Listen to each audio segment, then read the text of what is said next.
Srila Gurudev ki jai, Sriman Mahaprabhu ki jai, Shri Vinam Sankirtan ki jai, Grantara Srimad-Bhagavatam ki jai, Shri Bhramara-gita ki jai, Gaur Bhakta Vrinda ki jai, Gaur Preman Hari. So Pranam to all, good morning from North Carolina. And we are continuing with our series of lectures about the Bhramara Gita. Today we are in our third meeting, third introductory class. We will be having 5 introductory classes before officially starting with the Bhramara Gita, giving a little bit of context to the whole section. So today we will be studying verses 1 to 7 from chapter 46, but as usual, we'll make some brief recap of chapter 45, the one we studied in our previous lecture, which was called Krishna Rescues His Teacher's Son. So we were sharing in our previous lecture how at that point, after Krishna killed Kamsa, how Krishna and Balaram freed Vasudeva and Devaki from prison, and they covered them with Yogamaya, so to facilitate, promote Vatsalya, since Vasudeva and Devaki were literally distanced from them with awareness of Krishna's being Bhagavan, basically. So this Yogamaya allows for Vatsalya interaction, and Krishna and Balaram express their gratitude towards them, and eventually Ugrasen is installed as the king in Mathura, who is Ugrasen's Kamsa's father. Other relatives from Mathura come back to Mathura who fled away because of fear from Kamsa. And at this point also we mentioned how Krishna wants to return to Braj. Everyone in Braj at this point are fasting and on the verge of death in separation from him. But the Mathura Vasis, the resident of Mathura, ask Krishna to protect them from Jarasandha and other possible imminent dangers there. So he agrees to do so, basically thinking about Braj, again, as a first consideration. If I go to Braj, Jarasandha may go there, and so on. So at this point, Krishna tells Nanda, please go back with the Gopas, and we will go later, basically, after satisfying our relatives here in Mathura and so on. So we spoke how the return of Nanda to Braj, how sad he was covering his face with the cloth, nobody in Braj blaming him because they knew he's suffering so much. But also we mentioned how Vishwanath Chakravarti Thakur, and as we will see other of our Purvacharyas mentioned this idea that actually there is a permanent simultaneous manifestations of different prakashas or manifestations basically in Vrindavan in separation and in union. So in one manifestation, Nanda remains in separation from Krishna and all of Braj remain in that mode. But in another prakash, Krishna is there and everyone is in union with him, basically. We will see how Uddhava has this type of darshan when he arrived to Braj. First, he sees Braj in union, full of joy, with like if Krishna is there, and eventually he sees the separation portal, if you will, of Braj. These two prakashas simultaneously operating. So in that context of sending Nanda back to Braj, Krishna writes some letters from the Brajavasis. He writes a letter for Jashoda, for the gopis. He gives his remnants to his friends, remnants of his clothes. And he reveals in those letters to the Brajavasis how he's daily visiting them and appearing there, even in this separation window, if you will, as a spurti, as constant revelations they are having with him. So eventually Brajavasis read these letters that are sent to him by Krishna, and they accept destiny, if you will, and survive in somehow or other in separation from him in that particular window.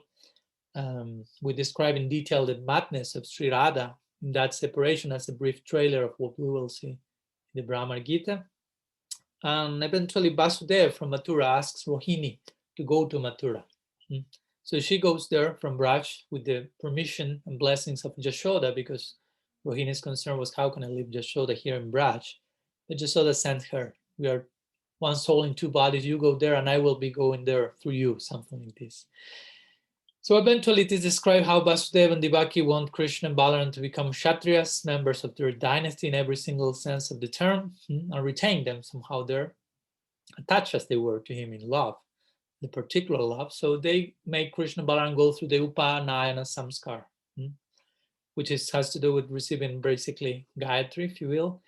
And Krishna accepts that, sends a message to Nanda Maharaj saying, I am accepting this show here in Mathura of Upanayana Samskar, but actually my Abhiman, my self-esteem still is that of the Gopa, the cowherd boy. So please, for this ceremony to be complete and successful, make my friends who are non-different from me go through that similar ceremony, because Vaisas can accept the Brahmin thread and so on, sacred thread. So then it is described how Krishna and Balaram accept the vows of celibacy, brahmacharya, enter into the student life and go to Gurukul with Sandipani Muni and learning them 64 arts, Vedas, Vedanga, 64 arts in 64 days and so on. And again, we share a glimpse mostly from Jiva Goswami's Gopal Shampu, how in Gurukul, Krishna and Balaram are remembering constantly the Braj, and how Krishna felt especially kind towards one friend, the Gurukul called Sridham, mostly because he reminded him of Sridham in Braj. Similarly, this idea applies with Arjuna or with Sudham, different people who have, there are entities with those names in Braj, but there are devotees with those names outside of Braj that are dear to Krishna, and the commentators especially because they remind him of those persons with those names in the Braj. So every single night, Krishna remembers Vrindavan, reveals his mind to Balaram. They end up crying and sleeping. Every time I think about Mathura, my mind goes to Braj. And when he's sleeping, he even dreams about the Braj. As a brahmachari, he dreams about performing Rasa-lila with the gopis. So he wakes up saying, I broke my brahmachari vow. But actually he realized, no, there's no breaking of the brahmacharya, since ultimately brahmacharya has to do with bhakti, with the proper achar to attain Brahman, to attain the absolute Bhagavan. So it was bhakti, the interaction between Krishna and the gopis. So no brahmachari vow, broken but strengthened. And finally, last chapter 45 has to do with Krishna leaving and reaching the end of their education and telling Sandipani Muni, which Guru Dakshina do you want in exchange of what you gave to us? So he asks, retrieve my son who was killed by a demon in the ocean. So Krishna and Balaram go to the ocean, cannot find the child there. A demon kill him, and eventually they find the child. It's not with the demon that has been killed by Krishna, but it's with Jamaraj, who retrieves the son. They bring back the son. They ask Sandipani Muni, what else do you want from us? And he says, what else can I ask from with disciples such as you? That's everything a guru can expect, can desire. So my blessings, I go back home. And so Sandipani Muni sends Krishna Balaram back to Mathura after their Gurukul stage. So that's a brief summary recap of what we studied in our previous meeting. So today, meeting number 3, we will be starting next chapter 46. Bhramara Gītā is in chapter 47, so gradually we are getting closer and closer to that. So today we will be studying the very first 7 verses of this chapter 46, which has to do with Krishna sending Uddhav to Braj and informing him about the message that he's to convey in the Braj in his name. So that's a very nice, important section. This chapter 46 is known as Uddhav visits Vrindavan. So let's begin with that. So Uddhav visits Braj. Vishwanath Chakravarti Thakur comments, he makes a connection between the name of Uddhav and the whole section, because Uddhav means also Utsav. Utsav means celebration, a festival. So here Uddhav will visit Braj and will see that stage that caused so much joy for Krishna and Balaram, the source of their most deepest happiness, which is the Braj. So Uddhav, he will see that which caused the Uddhav, the Utsav, the festival in Krishna and Balaram's heart, the Braj. But also he will see the Anudavam, which means the non-festival, or the unhappiness felt by the Brajavas in separation from them. So this section of the Bhagavatam, when Uddhav is sent to Vrindavan to share messages, also called sometimes Uddhav Sandesh. Sandesh means message. So inside this Uddhav Sandesh, we will find the Bhramara Gītā, and then we'll find some other sections sometimes called Uddhava-gītā, which are some verses that Uddhava recites before leaving Braj when going back to Mathura, praising the gopis, which is different Uddhava-gītā than the one found in the 11th canto of the Bhagavatam, which are many chapters called Uddhava-gītā. So this is called also Uddhava Sandesh, or as we will see, we may call it Uddhava's PhD, where but Uddhava ends up receiving the remaining of his education, or Uddhava short-circuiting by witnessing the degree of Prem in Braj. But officially it's Uddhava Sandesh. So Shiva Goswami in the Gopal Shampoo, between the, before starting with the official Bhagavat verses, in between the lines, this Gopal Shampoo is saying that after returning from the Gurukul to Mathura, Krishna and Balaram meet Rohini. Remember, Rohini is the only one in Mathura, along with Krishna and Balaram, who has been in Vrindavan, who has witnessed the Brajabhav, who has Brajabhav basically, by having been part of that. So Krishna, Balaram, and Rohini are the three ones in Mathura who can share in intimacy in these terms on some level or another. So returning from the Gurukula, Krishna and Balaram ask their mother, Rohini, their second mother, whatever, however you like to call it, in separation from Braj, did anyone from Braj came to Mathura? Because we are planning to go, without Mathura knowing about that. But after thinking about that and speaking about that between themselves, they conclude it shouldn't be the best thing to do now.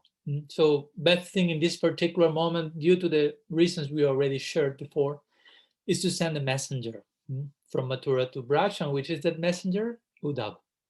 So who is Uddhava? Let's share some words, some ideas about Uddhava's glories. Sriman Uddhava Mahasaya Ki Jai. So before going to what the very first verse of this chapter says about Uddhava, let's quote a very famous verse from the 11th canto of the Bhagavatam, chapter 14, verse 15. Section called, as we mentioned, Uddhava-gītā. Krishna himself is telling to Uddhava, Nadhata me priyatama, atmajonir na sankara, na cha sankarsano na sri, naivatma chayathabhavam. Basically, Bhagavan, he's saying, my dear Uddhava, neither Lord Brahma, Lord Shiva, Lord Sankarshan, Sri Lakshmi, nor indeed my own self are as dear to me as you are. So this is to begin with, to have an idea who is Uddhava. Krishna is presenting a sequence of higher and higher situations and how Uddhava is above those. You are dear to me than Brahma. Okay, then Shiva. Okay, then Sankarshan, my own expansion. Okay, then Lakshmi. Oh, and to be honest, Naivat Mahajatavam, than myself. So who is Uddhava? Of course, a great devotee of Sri Krishna, as we will see. Also, he has a connection, family connection. Haribamsa Purana mentioned that Uddhava is the son of Vasudev's brother, Devabhaga. So in other words, Krishna and Uddhava are cousin brothers between themselves. So they share some blood ties, if you will, but also much more than that, as we will see. So the very first verse of this 46th chapter of the 10th canto starts introducing Uddhava into the stage. So the verse extols his glories by mentioning mainly 6 qualities from Uddhava, which is Vrishninam Prabharo Mantri Krishnasya Daita Sakha Sisya Brihaspati Sakshat Uddhavo Bodhisatama. So here it is mentioned that Uddhava was the best of the Vrishnis, Vrishninam Prabharo. He was Sri Krishna's personal counselor, Mantri. Uddhava was Krishna's dear friend, Sakha. He was the object of Krishna's grace, Daita. He was the direct disciple of Brihaspati, Sisya Brihaspati Sakshat, and he was the most intelligent of men, Bodhisattva. So try to conceive, again, we are continuing informing ourselves who is Uddhava, and as we will see, the idea of this is what's the prem of Raj that Uddhava will end up glorifying desperately. So the first mentioning here is Uddhava is Vrishninam Prabharo, the best of the Vrishnis. The Vrishnis are considered the best of all the branches from the Yadus, from this dynasty. So Uddhava was born in such a dynasty, and he's considered here Prabhara. Prabhara means the best amongst the best, basically, will be the best of the best, Uddhava. Then Mantri. Above this Mantri, which means he is the personal counselor, sometimes minister, it is called, of Krishna. In the Bhagavatam, this is mentioned, Krishna sometimes taking advice from Uddhava. I have to go, Yudhishthira is inviting me to the Rajasuya Yajna. I have these kings that are imprisoned by Jarasandha, where to go first, what to do, and Uddhava, recognizing Krishna's Bhagavan, but at the same time, you are asking me advice from me, serving him in that capacity, and giving a good advice, and Krishna, oh, thank you so much. That was the best thing possible. So he's a personal counselor of Bhagavan. You have to be really capable for engaging in that task. Then Sakha, 3. Uddhava is Krishna's dear friend. Vishwanath Chakrabarti Thakur mentioned that by Sakha here, it implies that Uddhava is fluent on some level in discussing conjugal love. So therefore, he will be a fit candidate for sending this message. Then Daita, he's the object of Krishna's mercy, basically, Krishna's grace. So Krishna loves Uddhava a lot. Basically, Uddhava is Krishna's best friend in Mathura, we could say, without considering Balaram in this case. But also at the same time, Uddhava has Aishwarya Bhakti on some level for Krishna. He has Dasya, but his Dasya is tinged with some Sakya. So he has, but he doesn't consider himself, this is the point, Krishna's friend or Krishna's cousin, but Krishna's servant. His Dasya is prominent. To say that when he was a child, he used to make an image of Krishna, like a playing doll, and Uddhava refused to offer, to offer items to it, refused to take prasad, basically, before the deity will eat. His mother was calling him for breakfast. He said, no, I haven't finished my offering, my worship yet, as a kid, as a child, as a little boy, when all the other boys were doing some other things. So again, another important point there. And then Sishya Brihaspati Sakshat. He has been instructed directly by Brihaspati, who is the guru of the Devas, as we know. So there he's someone very wise, very learned, Shastrabit. And this has to do also with the sixth quality, Bodhisaptama. He's Shastrabit. He knows all the scriptures from tip to toe, almost all, as we will see. So these 6 qualities, sometimes the comparison is made. Bhagavan has 6 qualities: full renunciation, Sadaishvarya Purnam, full fame, strength, beauty, and so on, rich wealth. So just as Bhagavan is always served by these 6 opulences, similarly, in this case, Sri Uddhava Mahashaya is decorated by these 6 extraordinary qualities while engaging in seva of Krishna that are mentioned in this first verse. So again, as I mentioned it before, interestingly, while glorifying Uddhava in this very first verse of the chapter, this glorification of Sukadeva Goswami is considered atidesh. Atidesh means subordinate, not primary. While there's central glorification and praise that Sukadeva is performing here indirectly, actually, is direct to the gopis, even ultimately, to the Brajavasis in general, to the gopis in particular, as we will see as the Leela unfolds. So that's called upadesh. You know, something closer. What's the idea of Sukadeva here? He's glorifying directly Uddhava, but indirectly he's implying if the greatest scholar, like Uddhava is described here, the greatest scholar of the whole world, Krishna's own minister, will glorify the love of the Brajavasis and the gopis in particular, so what's the love of them? Still, he's not saying that directly, but the implication is there and will play itself out as the narration goes on. So sometimes the example is given, if you kill a bird or a cat, you won't become very famous for doing that. But if someone kills a lion, oh, that person will be quite well known. So the idea will be here, if someone glorifies you, that may happen, but if someone like Uddhava is glorifying you, oh, you will become famous because he is such a person. He won't glorify anyone and everyone. So that's the idea that Sukadeva is presenting at the very onset of this section, this chapter. Also in the 3rd canto of the Bhagavatam, Krishna is saying, no dvo no api manyuyo. Uddhava is not even slightly different from me. So here we find another added feature to the glory of Uddhava. He resembles Krishna so much, physically even. Due to absorption in him from his very childhood, they say that he became imbibed with the with the luster and different physical quality from Krishna. So, and he was using Krishna's clothes as prasadi, as remnants. So he was very, very close to Krishna. So he was a perfect person. That's the idea here.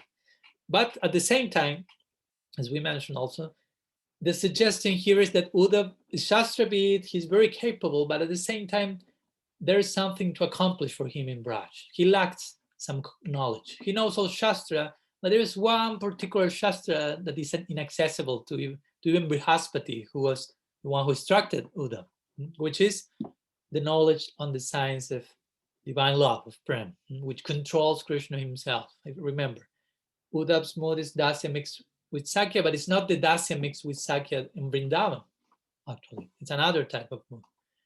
But Uddhav at the same time is so dear to Krishna. So Krishna is thinking, certainly the Braja Gopis will instruct Uddhav in this Shastra that he's lacking. So, because he's so dear to me. So they will give him grace, their grace to him. So Krishna concludes in this way, no, that Uddhava's education won't be complete unless he goes to Braj, basically. Brihaspati, yeah, he taught him about Shastra, Upanishads, Brahma Gyan, but not the ultimate depths of bhakti. And Braja is that university, that school, the school of love, if you will. And Prema is the teacher there. Sometimes this analogy, many analogies are given, but Braj is the school of love. Prem will be the teacher there. Radha and Krishna will be its main students, if you will. One of many analogies. And Bihar, or the Leelas, is the Vidya in that school, is the knowledge that is being imparted. So unless someone like Uddhav goes to such an educational center, such an Oxford, Cambridge, whatever, topmost university to receive his PhD, his education remains incomplete. So he's Shastrabit, but the Prem Shastra is unknown to him yet. So because of that, he has to go to Brajas, as we will see, even though this is Uddhav Sandesh, the message carried by Uddhav to the Brajavasis, eventually it will be a message to Uddhav from the Brajavasis. He will realize himself that there was something for me to learn here. So Krishna also, in that connection, we see here how Krishna had multifaceted considerations when selecting who will be the messenger. It's not just because of this you go, because of this, and this, and this, and this.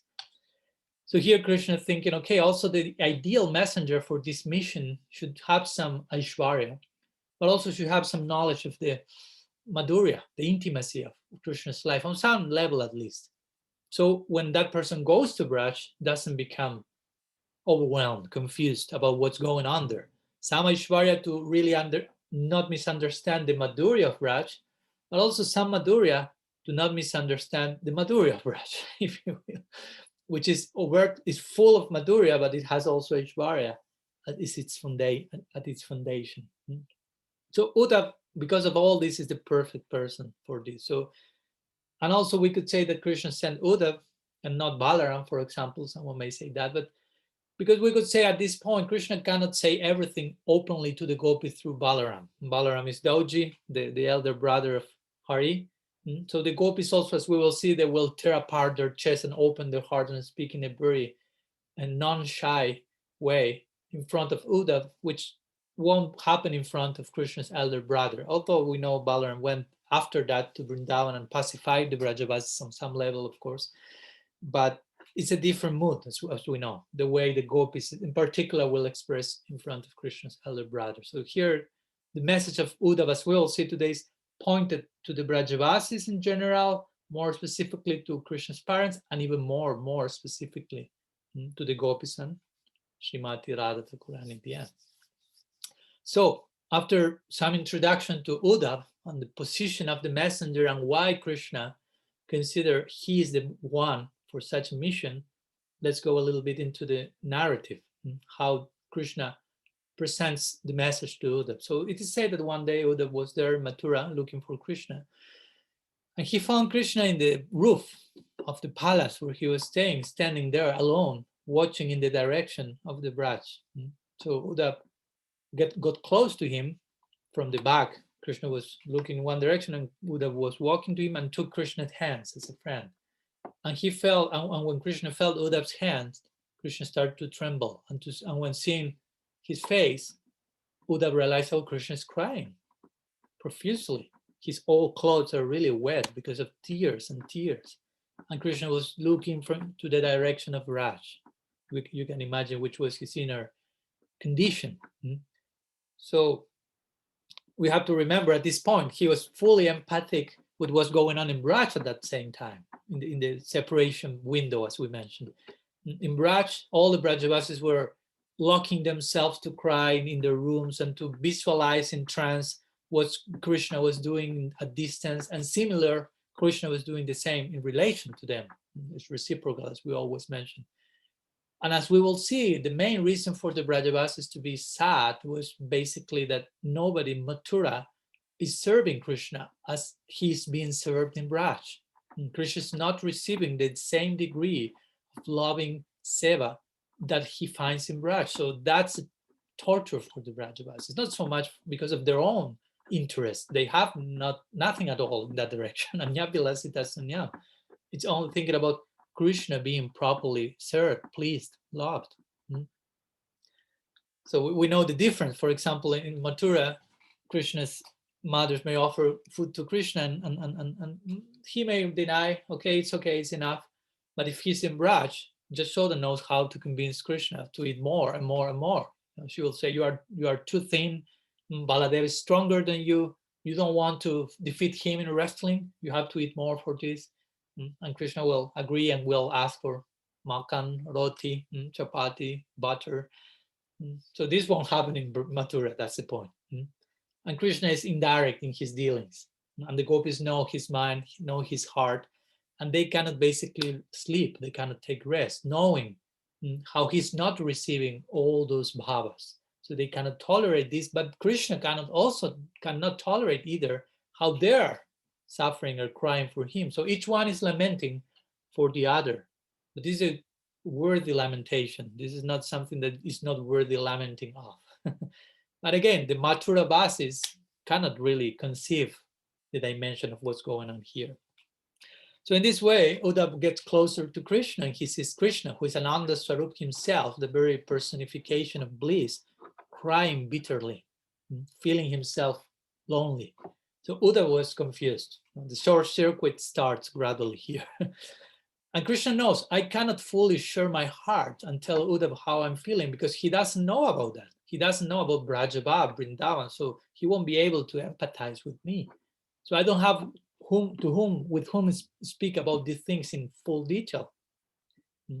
So again, if you have heavy pressure in your heart and you don't express that, you get depressed, or if it's not going out, eventually it becomes like a pressure in your mind, your heart, to the point that people cannot deal with that any longer and die of pain, basically. So Krishna was here in Viraha, in Vipralamba, separation, and thought, Uddhava is my closest person here, the most intelligent.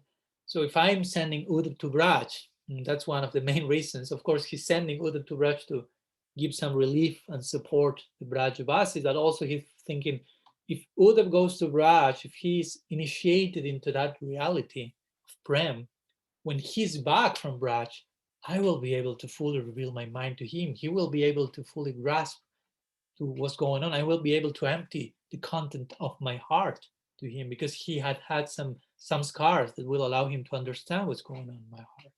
So that's another reason. So in this section, it will be very nice, because we will see not so much also, but not only how the gopis or Brajavasis are suffering separation from Krishna, but also how Krishna is suffering separation from them, which sometimes is not something that we balance enough with the other part, if you will. So we have to have the two sides of the coin here, the equation. So Uddhava was with Krishna, both hands were trembling. So Krishna took Uddhava's tear-soaked hand in his tear-soaked hand. And the Krishna takes his hand also has some deep significance, many deep significance. One is we are two bodies, but we are one. You are so close to me. You are my friend. So I will share with you a secret. And also it means when you take strongly the hand of someone dearest, you have to do this for me. You cannot tell me that you want. You cannot tell me a no as an answer. Desperately, basically, Krishna, help me. So interestingly, in this section, when Krishna is directing to Uddhav, the Bhagavad will refer to Krishna as Prapanarthi Haro Hari. So Prapanarthi Haro Hari. Hari is Krishna. Haro means who takes. Prapana Arti. Arti means affliction, and Prapana means those who are surrendered to him. So he who takes away the suffering of those surrendered to him. So the idea with this address is when Krishna is about to tell the message to Uddhava, he's about to relieve the pain from the gopis, so take away the pain in those surrendered to him, but also eliminate the gyan in Uddhava, if you will, which is some sort of obstacle in his surrender devotee in Uddhava, by sending him to Braj and initiating him into higher reality. So after taking Uddhav's hand, Krishna will tell him, basically, I think that my father and others, and this is what he tells according to Sri Jiva, I think that my father and others born in Gokul, who are the abodes of Prem, are the original forms, and the people of Mathura are their reflections. And that's Krishna's subjective experience in Mathura. Whatever I'm feeling here is just a shadow, a reflection, and the original version is in Braj. My experience, Anubhav, is the proof of this, he's saying.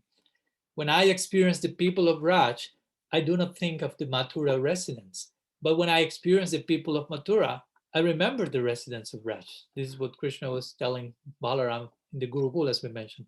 Whenever someone tells son, mother, father in Mathura, my mind goes running to Raj. I cannot think of anyone apart from Nanda and Jashoda and so on.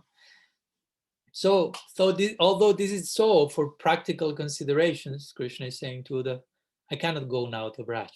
So you must go as my representative. Going there and considering what I will tell you now in confidence, you should give some happiness to the people there and return to give happiness to me. Again, as we mentioned, you should relieve them, and after that experience, come and give relief to me. They need to be saved. Krishna says, I need to be saved as much as they need to be saved. It's important to bear in mind these two sides. So now comes 4 verses, quite well-known verses from the Bhagavad, where Krishna officially asks Uddhava to send the message. So he will ask to send the message in one to his parents, to the gopis, and then he will start to describe the love of the gopis and more particular after each verse. So we will go through after all of this. It will be the main section of today's class.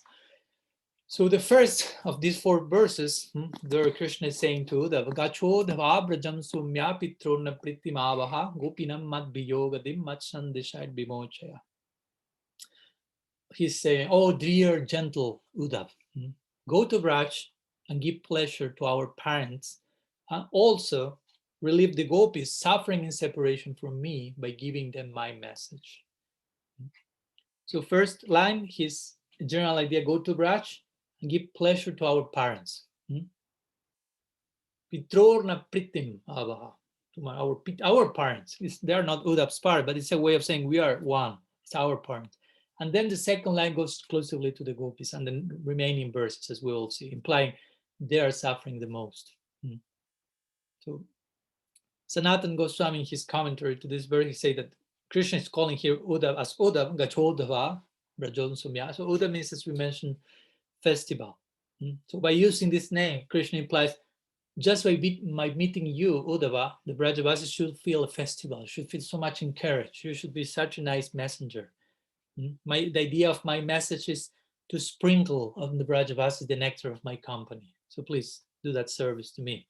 And you are Gachodhava Brajan Somya. You are Somya, you are gentle. Somya means gentle and has to do with Soma. Soma means the moon also, it's connected. Like the moon who gives relief to everyone in darkness, gives light, gives relief, gives some taste. So the Brajavasis are thrown into a darkness of separation. So like the moon, you are so gentle, go and give relief. And you are so gentle that you cannot deny. You have to say yes. Sanatana Goswami also mentioned that whatever we say generally, usually about the person, when the person is absent, usually indicates our true feelings more reliably than we say in the presence of the person. So here, what Krishna is sharing, and will be sharing, as we will see, about his love for the Brajavasis and the gopis in particular, confirms that Krishna does indeed feel as indebted to them as what he says to them in their presence while speaking to them. So first, again, he sends him to relieve his parents and then the gopis. So in relation to relieve Nanda and Yashoda, Krishna is saying to Uddhav, you can do it. You can go speak to them and relieve them. But in order to relieve the gopis, that's on another level, if you will. They need, you yourself won't be enough if you speak to them. I need to send to them one message, written by myself with my own handwriting, so they can see that. So as we will see, Uddhav is on certain degree given relief to the Nanda and Yashoda, but with the gopis that will be another thing, another experience. So that's the first of the 4 verses where Krishna introduces his request to Uddhava. Go to Braj, give a message to my parents and to the gopis who are especially suffering in separation. So now the 3 remaining verses will depict in further and further detail the condition of the gopis. So the second verse says, Tan man manaskamat pranam adarti tyakta daihika hityakta lokadharmascham adarti tam vivarmyaham. Here Krishna describes the level of absorption of the gopis in love for him. The minds of those gopis, Krishna is saying to them, are always absorbed in me.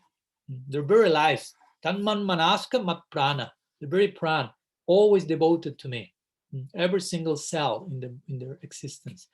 And for my sake, they have abandoned everything related to their bodies, including ordinary happiness in this life, and their dharma, religious duties that are required for happiness in the next life.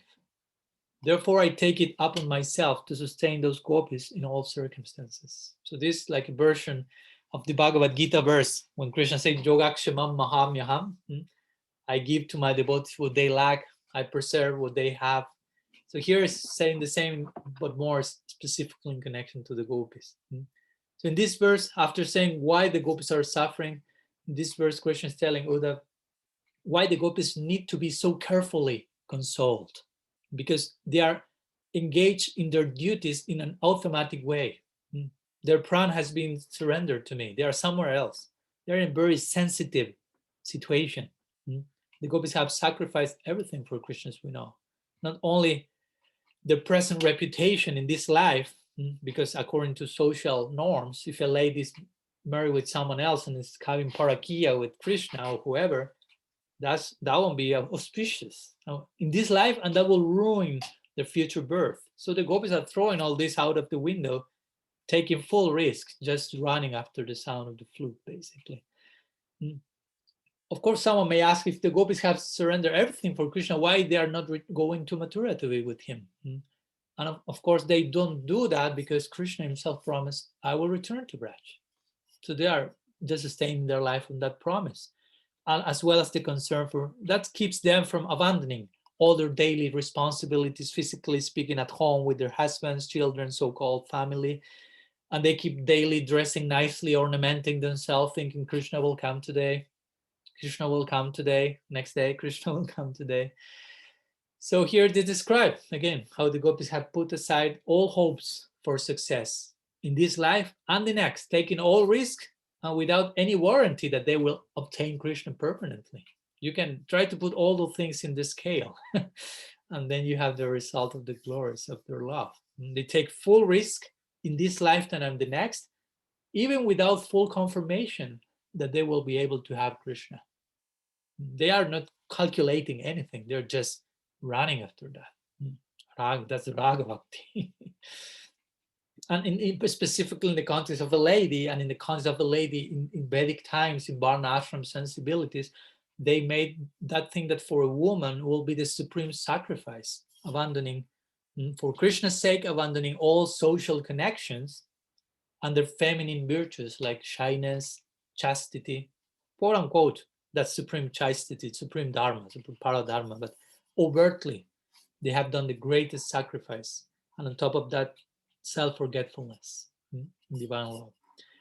So Krishna is assuring, interestingly here, gopis have left everything, taking all risks. So what will happen with them? What will be their reaction to that? Krishna is assuring here, Uddhava, even though the gopis have abandoned everything for my sake, abandoned loka and dharma, which means worldly considerations, religious duties, I'm protecting them. I'm sustaining them in the distance. I'm watching over them.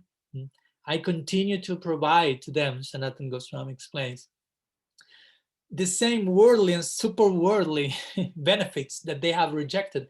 I invisibly provide that. So when Uddhava reaches Vrindavan, as we will see, he will find the gopis at home with their husbands and children, and of sane mind, if you will, somehow or other. And what's more, the point is here is Krishna personally continues to provide, even for their husbands and children, those everything to husband and children that the gopi have mentally abandoned, even. So whatever is connected to the gopis, Krishna is sustaining, providing them, maintaining them in the distance. So again, this is the second verse where Krishna is further depicting who are the gopis.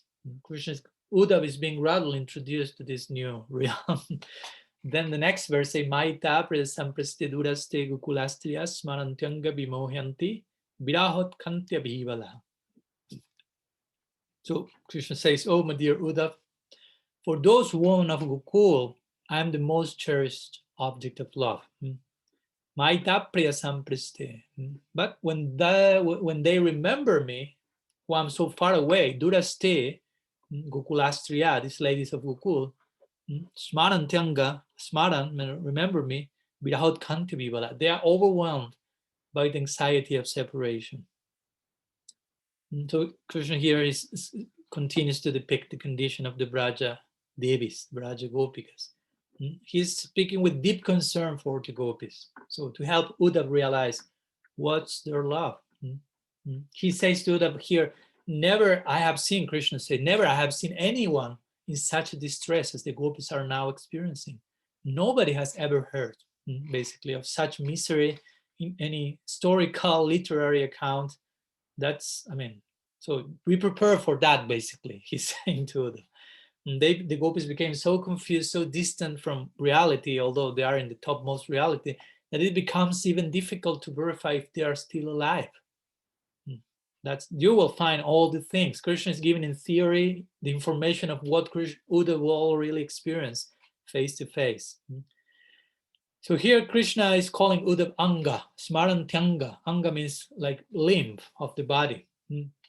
So also means dear friend, you are like a limb of my body. You are like myself. To remind Uddhava, I'm depending fully on your skills as a messenger, as a counselor, to please go there and save the lives of the gopis by delivering my message. Again, they are on the verge of death. Please help me in this important mission.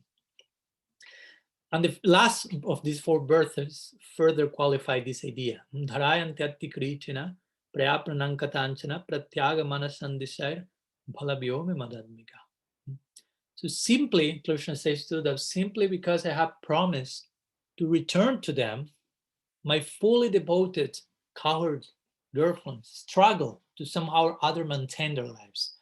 And so they are struggling. For them to remain alive is a struggle in separation from me. You can imagine this. They love me so much that in my separation, it becomes difficult for them to remain alive. Try to compare that with our situation. Sometimes too much proximity to Krishna may be overwhelming and we may feel bad, unfortunately. And we need our air, our space, our moments of atheism and forgetfulness of the divine to be happy in conditioned life. For the gopis, it's exactly the opposite. So in the previous verse, Krishna spoke in general about the Gokula Striya, the gopis, the ladies of Gokul, which can be taken to mean all ladies of Braj, of course. Gopis means gopis. Everyone, every lady is a gopi in Braj, old as well as young. But now he becomes more and more specific, and in this last verse, the commentators mention Krishna is focusing his attention on the Braja gopis who are most dear to him, Balabhyome Madatmika, who are my life and soul, the young gopis, especially those such as Radhika. And interestingly, in this verse, the gopis are said to exist, but not to live, like implying we cannot fully say they are living. They are almost dying, so they are existing. It's a way of implying they are on the verge of death. So again, he refers here to those gopis as Balavyomi Madatmika. They are my gopis, my wives even. The commentators have understood this idea of Bala Vyome Madat. Krishna said, my wife, in tattvas, we know Krishna and the gopis are in Swakiya. They belong to one another. They are married in that sense, in tattva. But in bhava, in the mood of the lila, how the lila plays out in rasa, it's parakiya. Parakiya bhava. No, there is not parakiya tattva. There is parakiya bhava, and in tattva, swakiya. They belong to one another, even though it seems they belong to someone else. It seems the gopis are married to someone. So there is no adultery here, but also there is not ritual marriage. So Jiva Goswami calls this unique relationship paramasuya. So you can imagine at this point, Uddhav is wondering, who are these gopis that Krishna is loving so much? And I love Krishna so much for what I can hear. So Krishna is trying to prepare Uddhav to the experience he will have, but nonetheless, he will short circuit for sure. So the idea is here, Uddhav must assure the gopis, like the intention of Krishna here is Uddhav must assure the gopis that Krishna will come back to them very soon. This should save the gopis from the grips of death, because they are only sustaining their life here on this hope. He said he will return. That's the promise. It is mentioned also that only by Krishna, Sanatana Goswami explained, by Krishna's special efforts to keep the gopis alive at distance in this particular manifestation is that the gopis souls stay in their bodies. It is said that the gopis are burning in the forest fire of Viraha Bhav, or separation, but Krishna is struggling to save them. Try to imagine how glorious love story is this. It's the love story.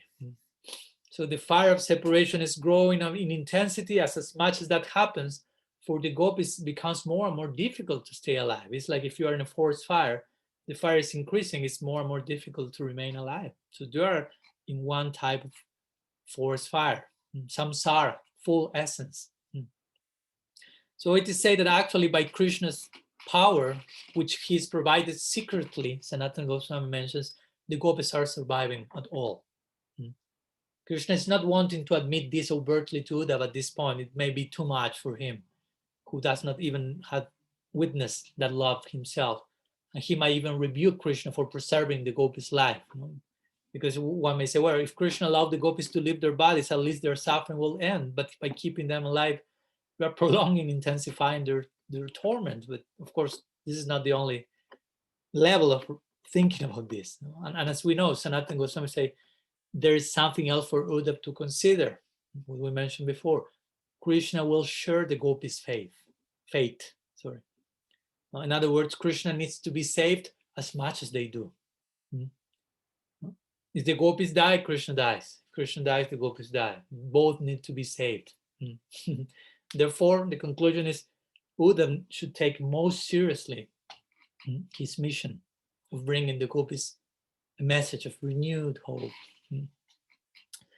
So some ideas I want to share today with you in regarding these first verses of this chapter 46, where Krishna is delivering his message to Uddhava. And before finishing and before going to questions, I would like to share with you some extra verses, not from the Bhagavad, not from Gopal Champu, but in this case, from one poem written by Rupa Goswami called Uddhav Sandesh, which means, again, the message of Uddhav, where he poetically describes and expands on what we have shared now and shares in greater detail what's the content of Krishna's message to the gopis. And therefore, it helps us a lot to realize what's Krishna feeling for them.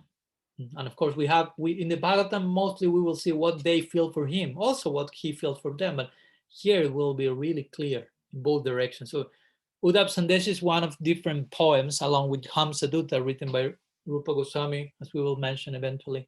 The concept of Dutta Kavya, which is a type of poetry which includes the messenger and the sending of the message. So this Uddhav Sandesh is depicting this scene, Krishna sending Uddhav to Braj with a message. So I would like to share you some verses. I will mention which verses each one, because there are a few ones of them. So I would like you to hear this. It's a very sensitive and special way of conveying Krishna's heart, of course, through the pen of someone like Srila Rupa Goswami, who is so close to Krishna, so close to Radha. So please here attentively, and with this we will mostly close today's session. So it says like this. Krishna is speaking to Uddhava here. There are surely many cities throughout the world, each of them blessed by my presence in the form of a presiding deity, which can sate the minds of devotees like yourself. But, my dear friend, I swear to you again and again, and with all sincerity, that none brings as much joy to my heart as this humble cowherd village of Braj, of course. Burning up in a fever due to our being apart, even the many branched trees in this cowherd village are worn out and will have sought the shelter of death, were it not for the copious amounts of water raining down from the eyes of its people by which they are irrigated.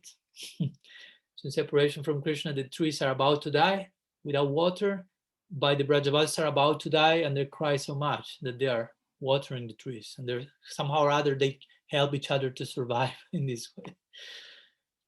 Even though their own sufferings are as great as the mighty Mount Meru, the cowherd women are not pained by them as much as they are by even my slightest discomfort. My dearest friend, I want, therefore, that you conceal from them the unbearable pain that I feel in their absence, and simply tell them of the tremendous love which binds me to them. So Krishna is imploring Uddhava, do not describe in detail my suffering. That will be too much for them, because they only suffer for me in relation to me. They do not own any suffering of their own. So just emphasize my tremendous love for them. Now he starts to depict how Uddhava should express Krishna's love for each and every inhabitant of Braj. In a gradual way, we will reach the different associates there. Give my auspicious blessings to the Vrindavan forests, filled with honey-gathering bees. Their twigs and shoots will impassion me when I saw them playing the role of decorations on the gopis' bodies. Maddened by the sweet sounds of my flute, the cows will come quickly, freeing themselves of their calves, overcome with emotion, their eyes filled with inexhaustible tears, loudly calling my names, attract them to you, and then gently ask them how they are. So we are going through different species, inert species, moving species, animals, humans. My dear companions, Sridham and others used to bring me great joy when competed with each other to try to touch me, as I went off to look at the flowered beauty of a distant part of the wood. In my name, O expert one, affectionately embrace each one of them again and again.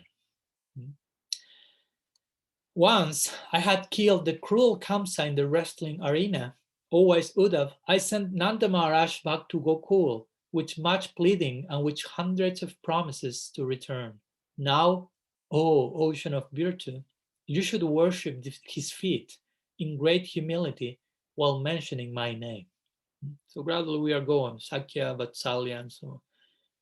Now it's the turn of Jashoda. Then, in all modesty, prostrating yourself in my name with all limbs on the ground, you should worship the emaciated figure of a woman who abuses aloud the wicked king. Her finger flailing, her face shows the weariness of incessant worry. My mother Jashoda, who alone, in reality, gave me birth. Krishna was born in Braj from the womb of Jashoda. When he says she's abusing the wicked king, well, we could say it refers, of course, not to Nanda so much. One could say he's criticizing Nanda for not bringing Krishna Bhagavad. Mostly that will apply to Kamsa, even though he's dead already.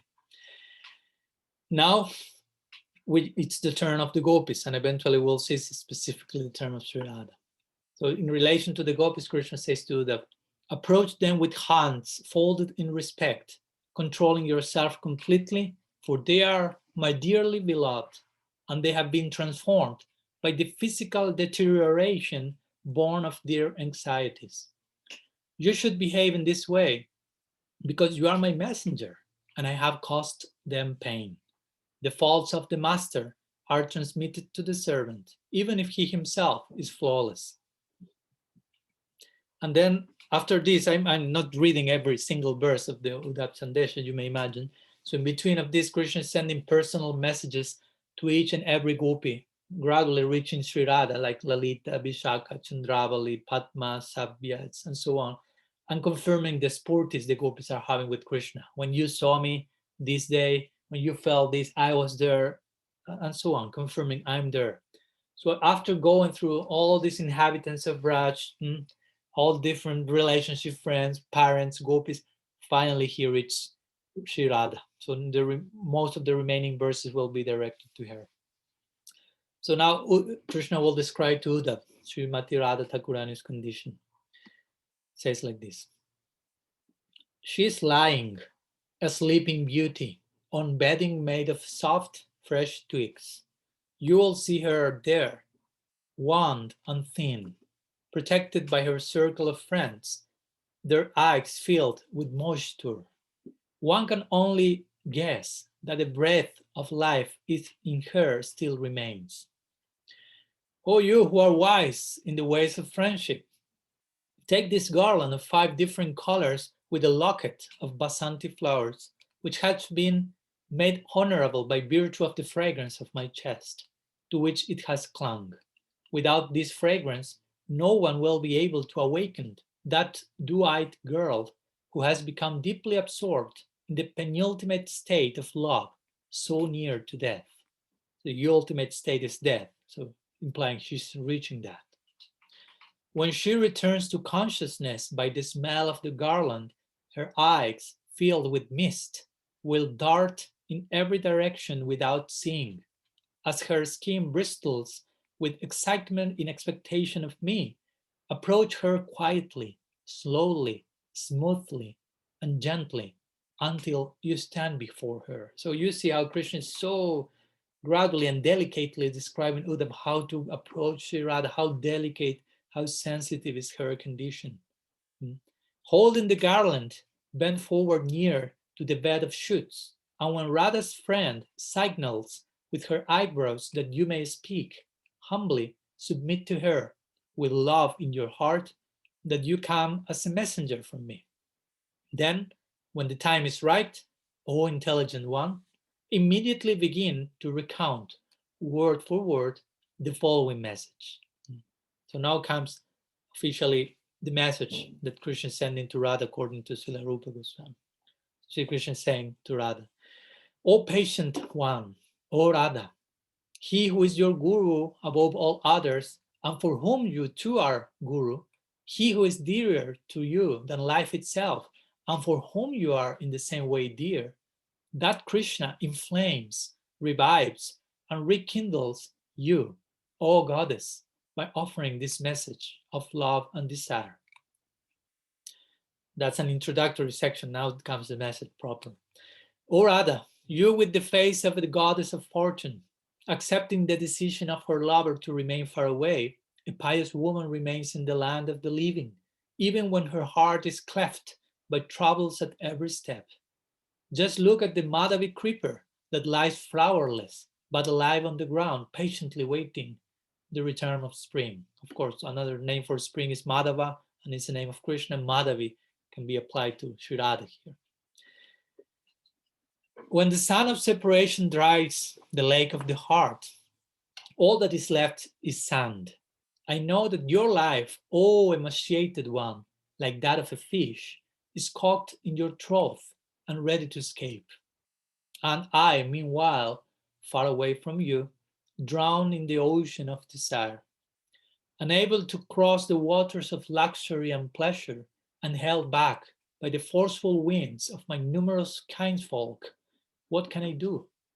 So here poetically Krishna is depicting how he's trapped in the bureaucracy and diplomacy of Mathura and cannot just run to Vraj. But it is not a dream that you have each night when you are united with me, O moon-faced one. Behold the unfettered joy which I relish. I now know that you possess some unknown power, magical power, which attracts me, which you let loose and which draws me away from disentanglement with the Yadus. Oh, copper-lipped Radha, the son of Nanda, unsteady on his feet from the power of his love for you, humbly petitions you who are already so pale. Do not, under any circumstances, look at that place by Govardhan, overgrown with Madhavi creepers and flowers, which was witness to the madness of our love's highest ecstasies. You will suddenly see me, the flute playing on my lips, my body smoking with forest minerals. One day, as you lie in the heaven of our dalliances, your mind swallowed by your inner distress, I will excite you from your fatigue, and we will swim in the streams and eddies of joy. On that day, tears pouring from my eyes out of my great love for you, I will impetuously place a kiss on your pale cheek. Then, overcome by Cupid's attacks, I will place my arms around your neck and give you, my beloved companion, a joyous festival of embraces. In this way, Uddhav, no, now the message is over. Now Krishna returns to Uddhav and says, in this way, Uddhav, you who are known as to be far-seeing should show the lotus-eyed gopis to the other side of the ocean of suffering with these profound messages of mine. Then, in order to continue to minister to them in ways favorable to their mental condition, O you of unmatched wisdom, you should stay in Gokul for a time. So we will see that will happen after sharing the message, that will remain in Vrindavan almost for a year, 10, 11 months. And the last verse I want to share says, Krishna saying to them, O friend, by your voyage, by your journey to the land of the king of the cowherds, it is not my highly esteemed purpose which will be fulfilled, but verily it will be yours. When you see the ecstasy of love of the wives of the cowherds, you will immediately realize the truth of what I now tell you. So this way Krishna confirms to that. Yeah, there's a purpose of mine on the Vrajabasis, but ultimately you will be highly benefited by this. You have something to learn here. When you see with your own eyes all the things that I'm telling you, you will have full insight, full realization of these words. So in this way, going back to the scene, Krishna is with Uddhav, and Krishna is profusely crying and sharing this message, sharing his heart in the form of this message to Uddhav. And at that point, some person came and saw Krishna crying to Uddhav profusely, and Krishna only wasn't able to speak, his throat was choked. So he made like a signal, bring me paper and something to write. Because remember, he wanted to send this in handwritten form for the gopis. So he writes these messages and gives this to Uddhav. As we will see, the Bhagavatam will present a particular message that Krishna sent to Uddhav. Here the Goswamis are reading in between the lines and the implications of that. So there are so many multi-dimensional presentations of that. So Krishna gives this message to Uddhav after writing it, and basically says that to Uddhav, oh Uddhav, you are now going to Nandagram, you are a messenger of this aparadi, of this offender, and the gopis, they are suffering so much in separation from me. So maybe they will curse you, but if you present yourself before them in a self-controlled, humble way with your hands folded, they will see that this sinless servant, you, is repentant for his master's actions. I am the offender, Krishna is feeling. So you are representing me, take whatever reaction is coming there, but if you present yourself in the proper way, they will see there is no fault in you, and you will be able to deliver the message. So in this way, Uddhav receives the sandesh, the message, and he goes to Braj, decorated by Krishna's message. So to say that he's going in the chariot is leaving from Mathura to Braj, and Krishna is looking, the chariot leaving, the dust racing, and looking the chariot and the dust till the chariot disappears, and he looks at the chariot and that dust crying and crying in the direction of Vrindavan, remember. So someone brings Krishna back into the palace, because if someone else wouldn't do that, Krishna will maybe remain looking in the direction of Braj, crying and crying and crying.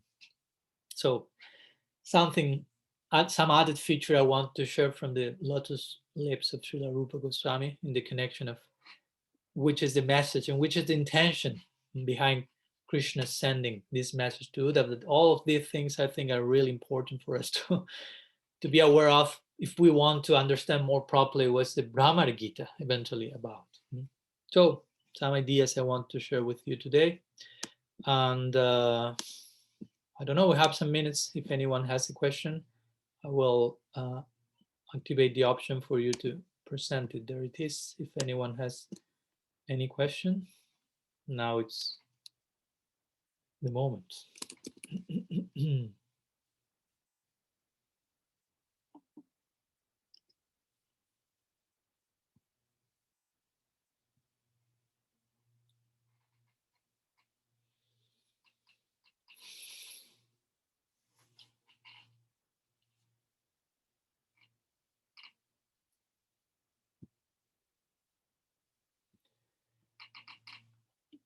So here there is one question from Annapurna regarding Krishna's garland, the garland that Krishna is giving to Uddhava for him to bring closer to Radha with his fragrance, bring her back to life.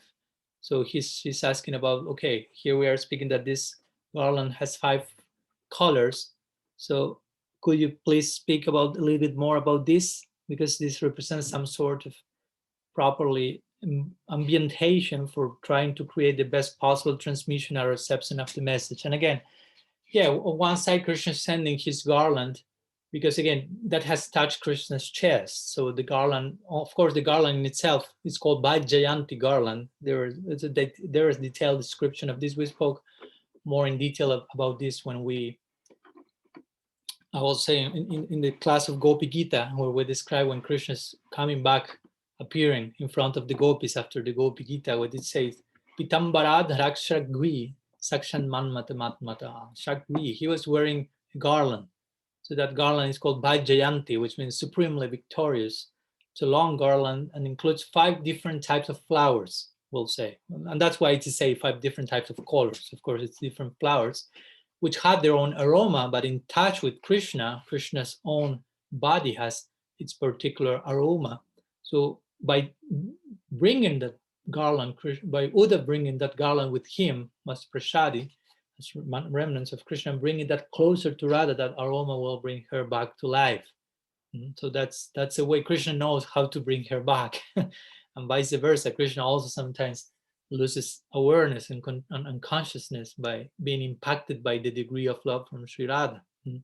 That's why sometimes Krishna is called Ananga, without bodily limbs, as Cupid is known as well, because he becomes unaware of his bodily limbs, aware of his own self, because of the impact of Radha's love. So well, basically that's the idea. And of course, the garland are playing a very crucial role in the daily dynamics of Radha and Krishna's leelas. Now, sometimes Krishna will send his garland to Radha, and she will again receive renewed hope, renewed strength, with the idea, okay, I will find Krishna today.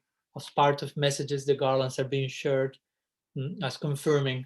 Or sometimes Madhu Mangal will put a white garland, a different one, in Krishna's neck in front of the gopis, indicating with this, the white garland represents Sri Radha, and how Sri Radha will at night engarland Krishna with her embrace. So there's a lot of this secret indirect messages between those who understand the ways of love.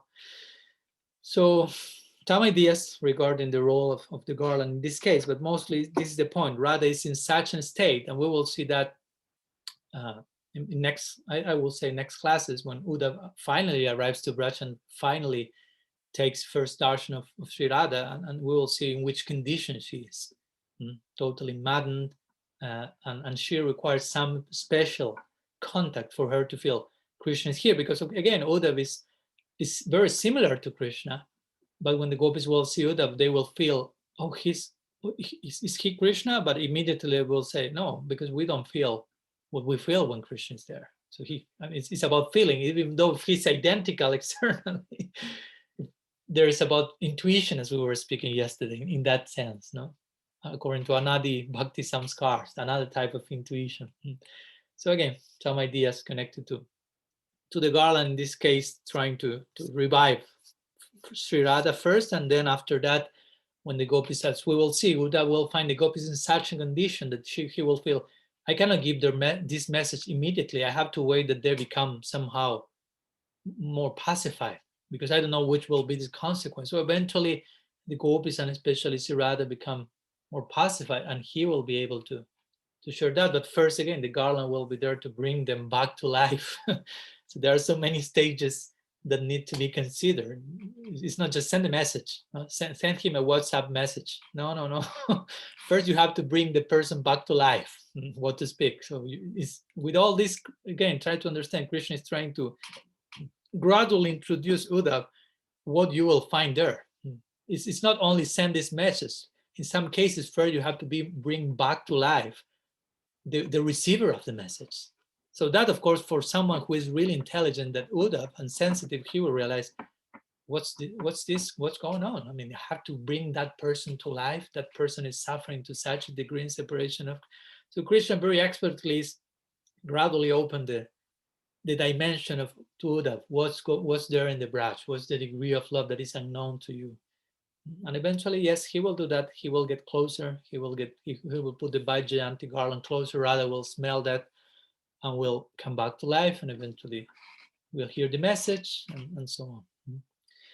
So what else? Any other question or commentary you would like to share in connection to what we shared today?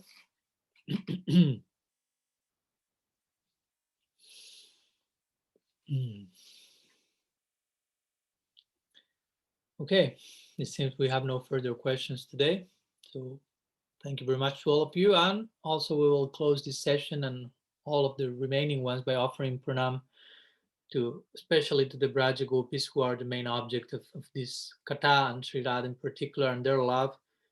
By invoking one famous verse that Uddhava himself will invoke, and we will see that at one point in our series, before leaving the Braj, this will be the very last verse he's offering to the feet of the Gopis. When he inclines his head to the dust of the feet of the Gopis perpetually, and glorifies their kirtan, the Harikatha, which has the potential to purify the three worlds. So this mantra says, Bande Nanda Brajastrinam, Padarenum Nabhikshna Sajasam Harikatudgitam Punati Bhuvanatrayam. Srila Gurudev ki jai, Sriman Mahaprabhu ki jai, Shri Harinam Sankirtan ki jai, Grantara Srimad-Bhagavatam ki jai, Gaur Bhakta-vrinda ki jai, Gaur Praman. Vanchakalpatarubhya kripa sindhuvyaiva chapatitanam pavanebhyo Vaishnavebhyo namo namah. Nanta Koti Vaishnava Vrinda ki jai, Gaur Gaur Hari Bol.